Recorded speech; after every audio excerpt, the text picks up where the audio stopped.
Agung Dwi Saputro, 18 pemuda asal Surakarta yang membunuh pacarnya sendiri Silvi Ayu Nugraha, 23, warga Randu Blatung Blora di Dekos eksklusif Jalan WR Supramatman Simongan hanya tertunduk saat digelandang di Polrestabes Semarang, Minggu, tanggal 22 Agustus tahun 2021.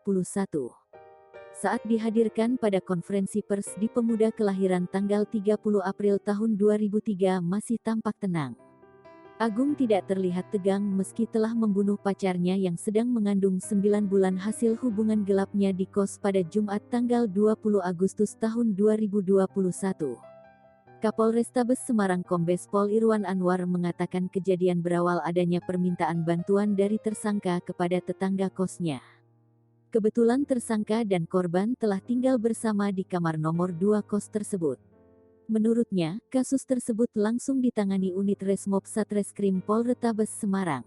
Pihaknya tidak langsung mempercayai keterangan tersangka. Irwan menerangkan korban diduga mati lemas karena adanya tekanan yang kuat pada mulut.